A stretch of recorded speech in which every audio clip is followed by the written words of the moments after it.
She was just a waitress. At least that's what he thought when he threw money at her feet in front of 200 elite guests. He called her poor, insignificant, trash. He had no idea the most dangerous man in the city had been protecting her in secret for 5 years. He had no idea her late father was a hero who saved lives. And he definitely had no idea that disrespecting her would cost him everything he'd built. What happened next? A Korean mafia boss claimed her as his wife, exposed the billionaire's crimes, and destroyed his empire in less than 10 minutes using nothing but the truth and power the rich man never saw coming. This billionaire went from untouchable mogul to wanted criminal. And it all started with 3 words: she's mine. Stay with me because what you're about to hear will make you believe that sometimes the person serving your champagne has a guardian angel you never want to cross.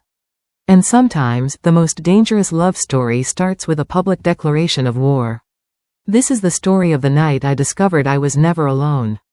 Welcome to Voice of Granny. While you are here, please hit the subscribe button and comment your view on the story and where you're watching from. You know, there's something about being invisible that feels safe. When nobody sees you, nobody can hurt you. When nobody notices you, nobody asks questions you can't answer. And for a long time, that's exactly what I needed. To be no one, to be nothing. To just survive without being seen. My name is Kate Anderson, and I'm about to tell you a story that changed everything for me. A story about the night the most feared man in the city declared me untouchable, and the night I stopped running from my past. I worked at the Imperial Grand Hotel, specifically their signature ballroom where they hosted exclusive charity galas and private events. If you've never heard of it, don't worry. It's not the kind of place regular people go to. This was the kind of venue where a single ticket to an event could cost what most families spend on rent for 3 months. Where champagne bottles started at $5,000, where guest lists included senators, CEOs, and people whose names you'd recognize from headlines. I was a waitress there, just another face in a crisp uniform, moving quietly between tables, serving hors d'oeuvres, refilling crystal glasses, smiling politely, and disappearing into the background. That was my job, to serve without being remembered. To be present without being noticed. I was 24 years old, but I felt like I'd lived 100 lifetimes. If you're enjoying this story so far, please take a moment to subscribe and hit the notification bell so you never miss an update. Drop a comment below and let me know where you're watching from. I love hearing from you. Life aged you in ways that had nothing to do with years. I learned that the hard way. At 24, I should have been finishing graduate school, building a career, making plans for a future that felt bright and possible. Instead, I was perfecting the art of being forgotten. The Sapphire Foundation Gala was the kind of event that reminded you exactly where you stood in the world's hierarchy. 200 of the city's elite packed into the Imperial Grand Hotel's Crystal Ballroom, politicians, tech moguls, old money families whose names were carved into buildings downtown, and new money entrepreneurs who'd made fortunes before they turned 30. They came dressed in designer gowns and custom suits that cost more than I'd make in 6 months. They came to be seen, to network, to write tax-deductible checks while sipping champagne that cost more per bottle than my monthly rent. And I came to be invisible. That night, I was one of 15 servers assigned to the gala.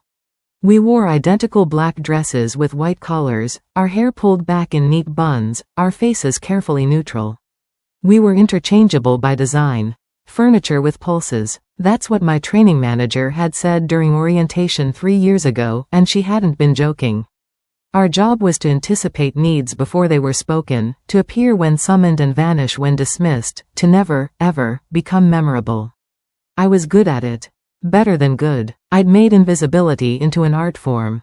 Eyes down but aware. Voice soft but clear. Movements efficient but unobtrusive. I could read a room within 30 seconds of entering it, could sense which tables needed attention and which guests wanted to be left alone.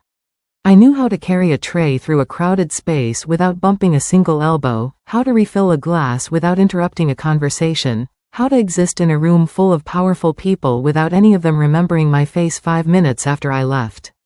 It wasn't always like this. 5 years ago, I had a different life. I was Kate Anderson, pre-law student at State University on a full academic scholarship. I had plans. Big ones. I was going to be a civil rights attorney like my father. David Anderson had been a prosecutor who actually believed in justice, who took cases other lawyers wouldn't touch, who fought for people the system had already written off.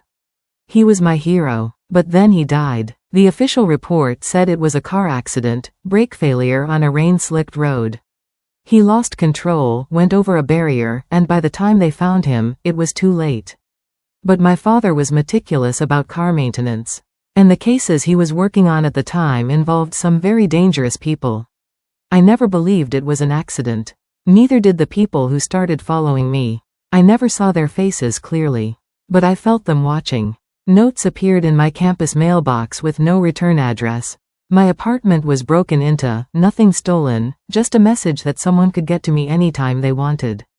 So I did what I had to do. I dropped out, changed my phone number, stopped using social media, and disappeared into the kind of work where nobody asked questions and nobody looked too closely. My mother was already sick by then, the medical bills already piling up. Service work paid cash, didn't require background checks or explanations about gaps in my resume, and most importantly, it let me hide in plain sight. 3 years of invisible living. 3 years of keeping my head down, my mouth shut, and my past buried.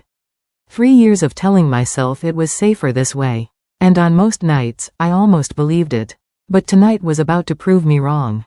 The thing about invisibility is that it requires discipline. You can't slip, not even once. One moment of eye contact held too long, one comment that reveals too much knowledge, one flash of personality, and suddenly you're visible. And visible meant vulnerable. So I built systems, routines, rules I never broke. Rule 1. Never make eye contact unless absolutely necessary. Eyes are windows, people say, and I kept my shutters closed. I looked at chins, at shoulders, at the space just past someone's ear. Polite enough to seem attentive, distant enough to remain unmemorable. Rule 2. Speak only when spoken to, and keep answers short. Yes, sir. Right away, ma'am. My pleasure. No opinions, no observations, no unnecessary words that might make someone curious about who I was beyond the uniform. Rule 3. Perfect your movements. I practiced at home with a book balanced on my head until I could glide across a room without a single wobble. I learned to carry trays at exactly the right height, to pour wine without a drop spilled, to clear plates without the slightest clink of silverware. Smooth, efficient, forgettable. Rule 4. Learn the patterns but never acknowledge them. I knew which guests tipped well and which ones didn't. I knew who got handsy after their third drink and which tables to avoid. I knew the difference between someone who wanted conversation and someone who wanted silence. But I never let on that I was reading them. Knowledge made you useful. Being seen as perceptive made you dangerous. And Rule 5, the most important, never get attached to anything you can't afford to lose. This job at the Imperial was good, better than most. The pay was decent, the tips could be generous, and the schedule was consistent. But I worked 2 other jobs besides this one, weekend brunch shift at a cafe downtown, and overnight cleaning crew at an office building. Between all 3, I pulled in just enough to cover my studio apartment, basic groceries, and my mother's medical bills. Mom lived in a care facility on the east side. Early onset Alzheimer's diagnosed 2 years after Dad died. The cruel irony wasn't lost on me, she was forgetting everything while I was desperately trying to forget. The facility cost $3,800 a month, and insurance covered barely half. I visited every Tuesday and Thursday, though most weeks she didn't recognize me. I'd sit by her bed, hold her hand, and tell her stories about my day with all the dangerous parts edited out. Sometimes she smiled. That was enough. The bills never stopped coming. Medication, specialized care, therapy sessions that seemed to do nothing but cost a fortune. I was drowning in medical debt, one missed payment away from having to move her to a state facility where I knew she wouldn't get the attention she needed. So I couldn't afford to lose this job. Couldn't afford to stand out, to make waves, to be anything other than perfectly, professionally invisible. What I didn't know, what I couldn't have known, was that I'd never actually been invisible at all. There were signs, if I'd been paying attention. Small things I'd written off as luck or coincidence. 3 months into working at the Imperial, my manager pulled me aside and told me I was being assigned to the premium events, the galas, the corporate parties, the high-profile weddings. These shifts paid double and the tips were significantly better. When I asked why I'd been chosen, she just shrugged and said someone upstairs had recommended me. I never found out who. Then there were the medical bills. Twice in the past year, I'd received notices from the care facility that anonymous donations had been made toward my mother's account. Not enough to cover everything, but enough to keep me from drowning. The administrator couldn't tell me who'd made the donations, privacy policies, she said. I'd spent weeks trying to figure it out, wondering if it was some distant relative I'd forgotten or a charity program I'd unknowingly qualified for. Eventually, I stopped asking questions and just accepted the help. I couldn't afford not to. And then there were the shifts themselves. Somehow, I always got assigned to the easiest sections, the best-behaved tables. Other servers complained about difficult guests or handsy creeps, but I rarely dealt with either. My tips were consistently higher than average. My schedule requests were always approved. It was like someone was smoothing my path, clearing obstacles I didn't even know were there. But I never connected the dots. I was too busy surviving to notice I was being protected.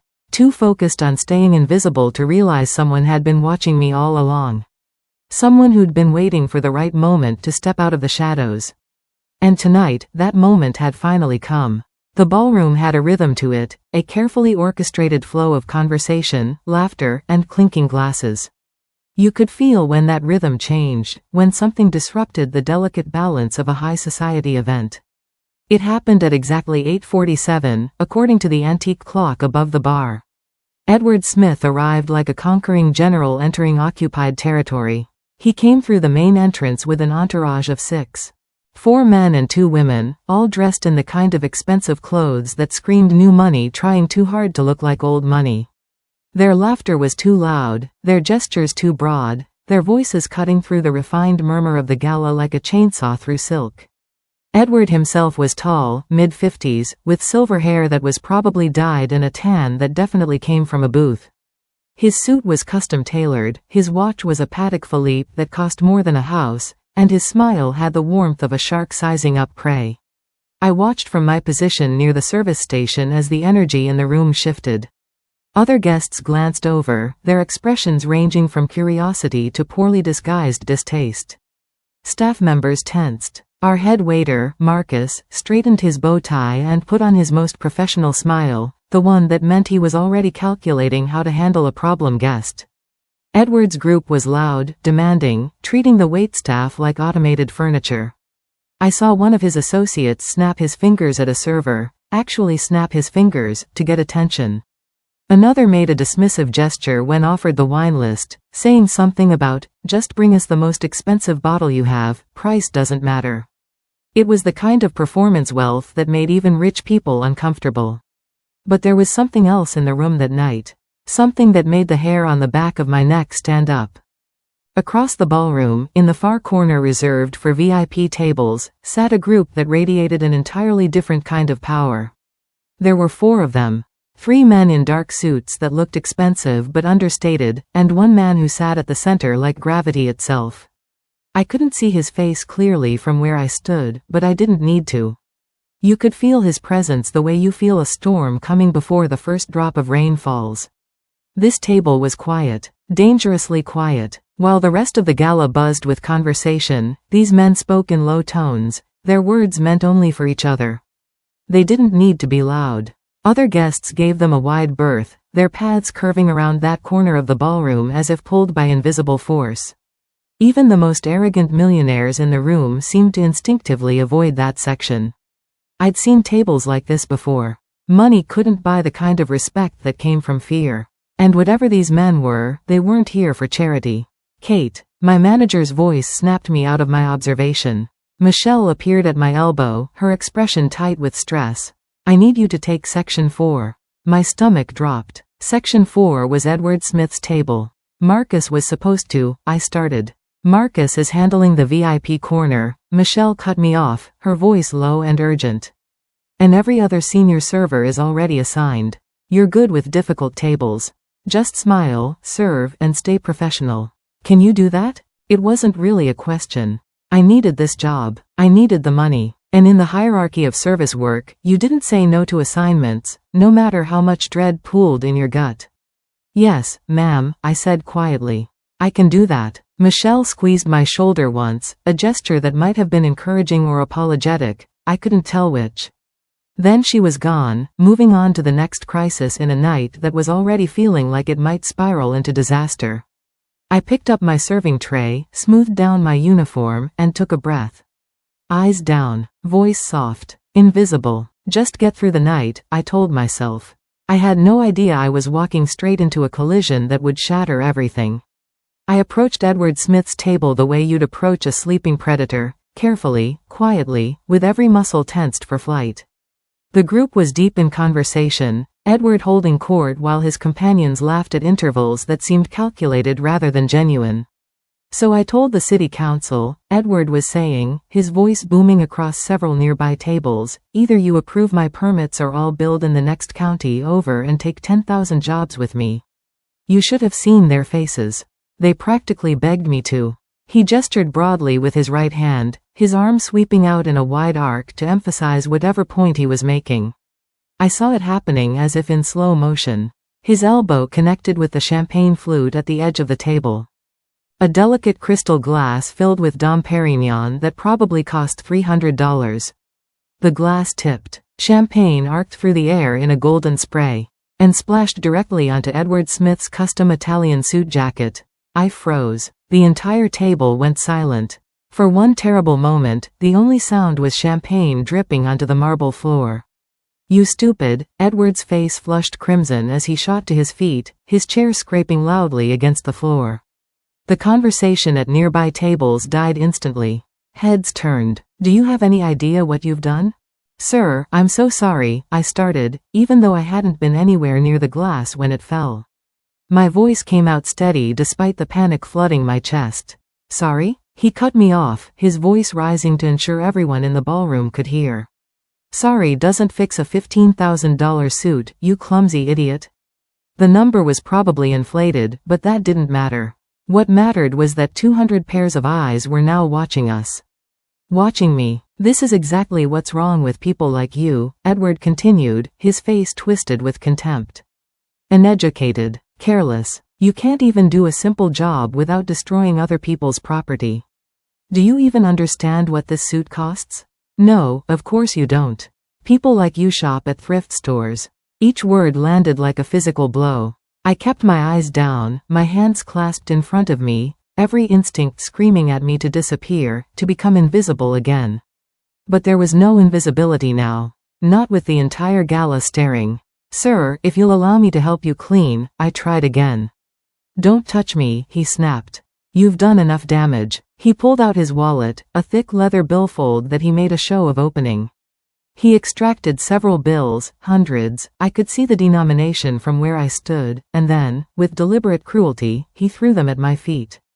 The bills fluttered down, landing on the champagne-wet floor around my shoes. Here, Edward Said, his voice dripping with mockery. That's probably more than you make in a week. Pick it up. Go ahead. That's what people like you do, right?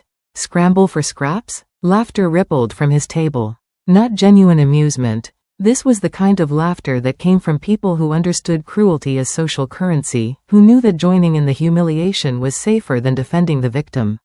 I stood there, frozen, staring at the $100 bills on the floor. My face burned, my throat tightened. Every rule I'd built for myself, stay quiet, stay invisible, don't react, warred with something else rising inside me. Something hot and furious and tired of being small. But I didn't move, couldn't move, not yet, because across the ballroom, in that quiet VIP corner, a chair was scraping against marble. And the most dangerous man in the room was standing up. Before we continue, if this story is keeping you on the edge of your seat, please hit that subscribe button and turn on notifications. Comment below and tell me what you think is going to happen next. I read every single comment. Now, let's get back to the story. 200 pairs of eyes. That's what it felt like. 200 witnesses to my humiliation, 200 people watching a billionaire throw money at a waitress like she was a beggar on the street. Like she was nothing. I wanted to disappear. Wanted the floor to open up and swallow me whole. Wanted to run, to flee, to escape back into the safety of invisibility where no one looked at me and no one saw me and no one could hurt me like this. But my body wouldn't move. My feet were rooted to the champagne-soaked marble, my hands still clasped in front of me in that professional, submissive posture I'd perfected over 3 years. My eyes stared at those $100 bills on the floor, watching them absorb liquid and crumple slightly at the edges. Behind my eyes, tears threatened. Hot, furious, helpless tears that I refused to let fall. Not here, not in front of these people. I'd learned a long time ago that crying in front of the powerful only gave them more satisfaction. Edward was still talking, saying something else cruel and mocking, his voice a distant buzz in my ears. His companions were laughing. Somewhere behind me, I heard a woman whisper to her companion, her tone dripping with false sympathy. The kind of sympathy that was really judgment. My chest felt tight. My throat burned. Every survival instinct I'd honed over the past 5 years was screaming at me to bend down, pick up the money, apologize again, and disappear into the service corridors where I belonged. Then I heard it. A sound that cut through the humiliation and the laughter and the whispered gossip like a knife through silk. The scrape of a chair against marble. The entire ballroom went quiet. Not the polite quiet of people pretending not to notice an uncomfortable scene. This was the heavy, breathless quiet of prey animals sensing a predator. Conversation died mid-sentence. Laughter choked off. Even Edward stopped talking. I didn't look up, didn't dare, but I could feel the attention of the room shifting, pivoting away from me toward someone else. Footsteps. Slow, measured, deliberate. The kind of footsteps that didn't hurry because they didn't need to. The kind that knew everyone would wait. Then a voice. Male. Accented, Korean, I thought, though the English was flawless. The tone was calm, almost conversational, but it carried across the silent ballroom with the weight of absolute authority. She's mine. 3 words. Just 3 words, but they landed like a thunderclap. I looked up. The man from the VIP corner was walking toward us, and every person in his path instinctively stepped aside. He was tall, lean, probably in his early 30s, dressed in a black suit that was so perfectly tailored it seemed like a second skin. His face was angular, striking, with dark eyes that held no warmth at all. His expression was perfectly calm, almost pleasant, which somehow made him more terrifying. He stopped 3 feet from Edward Smith, his gaze locked on the billionaire like a serpent watching a mouse. My future wife, he continued, his voice never rising but somehow filling every corner of the vast ballroom. And nobody disrespects what belongs to me. The silence that followed was absolute. I couldn't breathe, couldn't process what I'd just heard. Future wife? I'd never seen this man before in my life. Had I? Edward's face had gone from red to pale. His mouth opened, closed, opened again.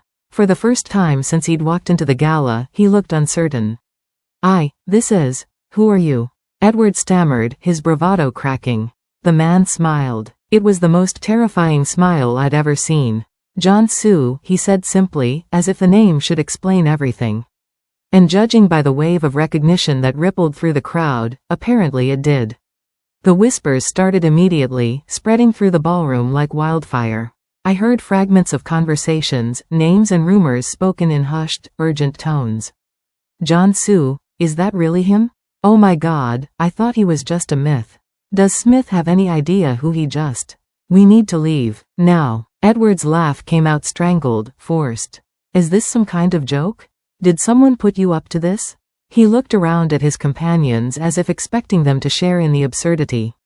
But his friends had gone very quiet, their faces pale. One of the women had actually taken a step back. John Soo didn't respond to the question. He simply walked forward, closing the distance between himself and Edward with those same measured, unhurried steps. And as he moved, something remarkable happened. Men in dark suits materialized from different corners of the ballroom.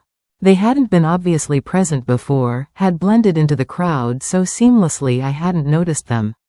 But now they were visible, positioned strategically around the room, their hands clasped in front of them, their expressions blank.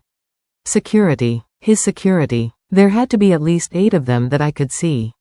Probably more I couldn't. Edward noticed too. His forced smile faltered. John stopped directly in front of him, close enough that Edward had to tilt his head back slightly to maintain eye contact. The height difference wasn't dramatic, but somehow John seemed to tower over the billionaire anyway.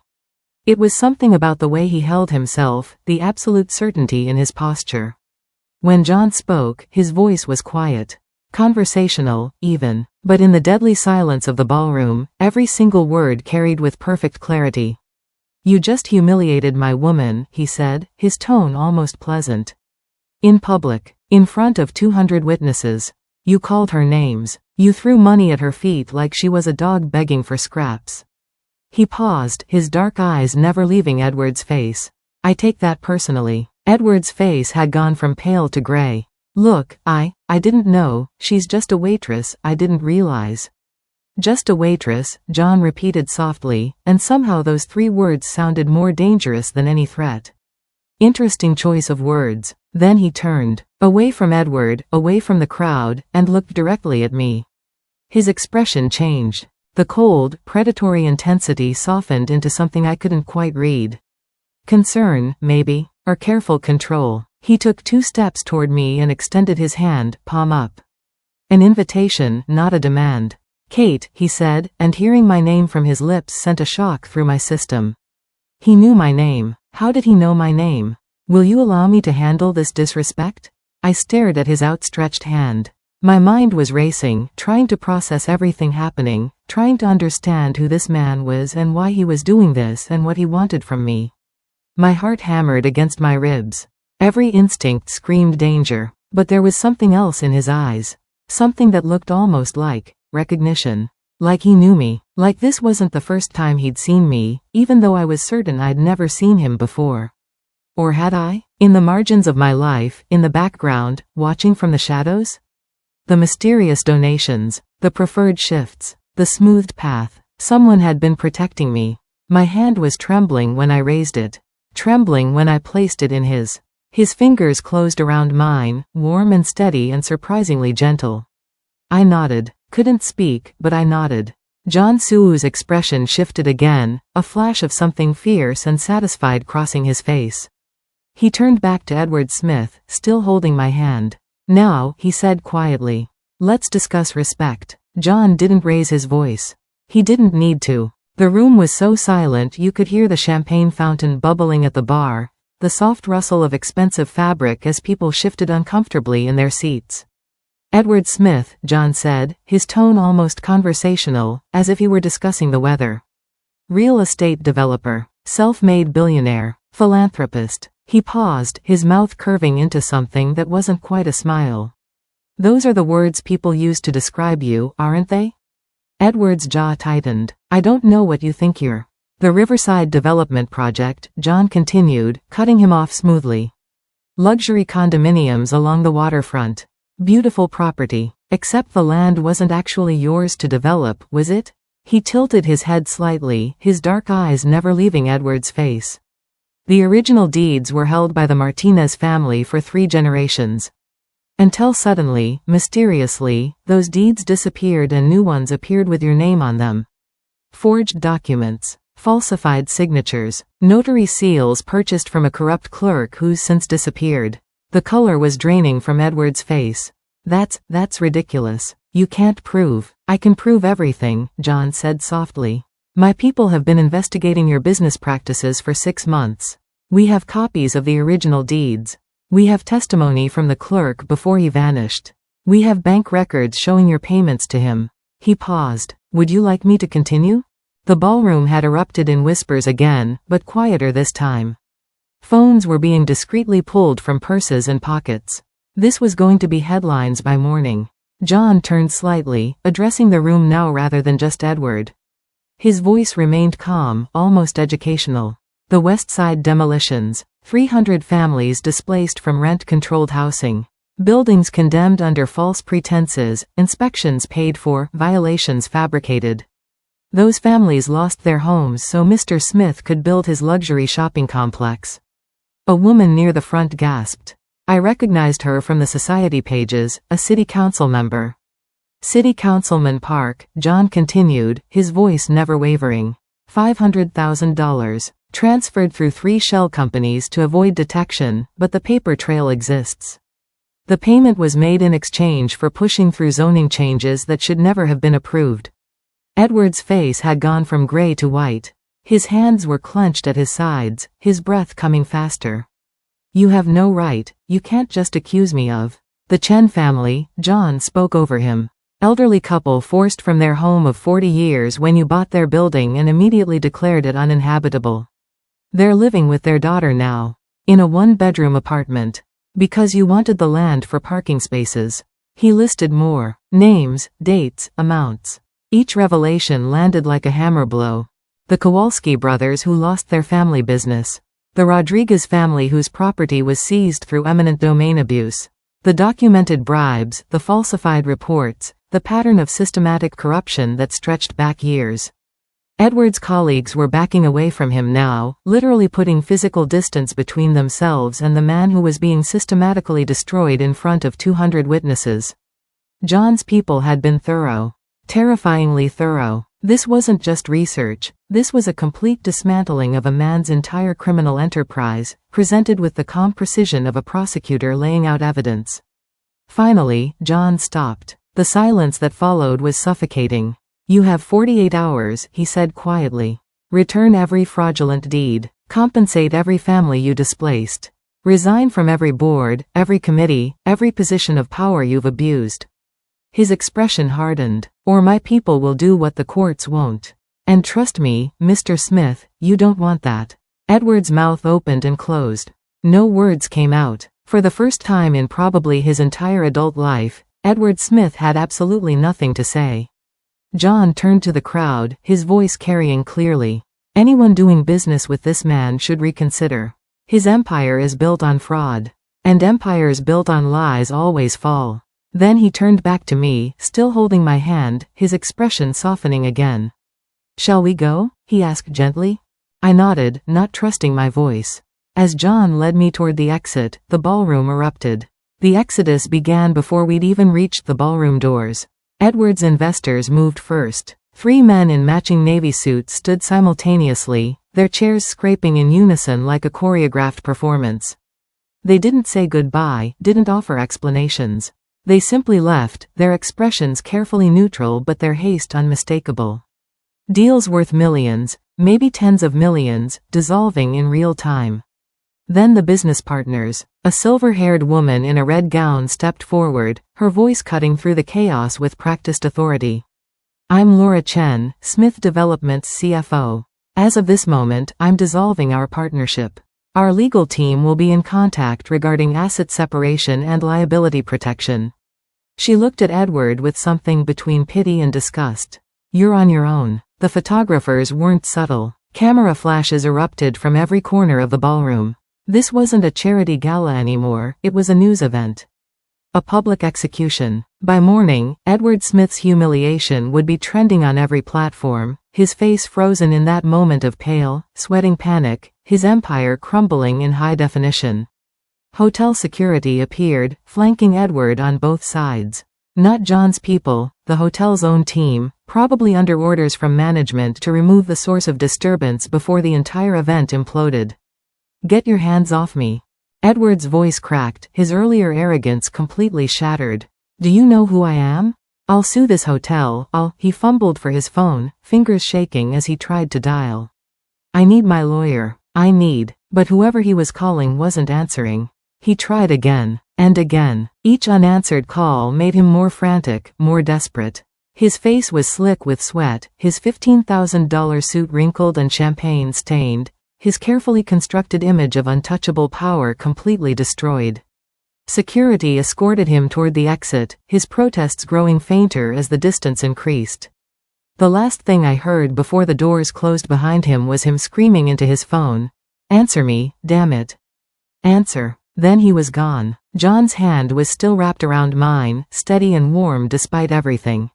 He guided me through the crowd with his security team creating a protective corridor around us.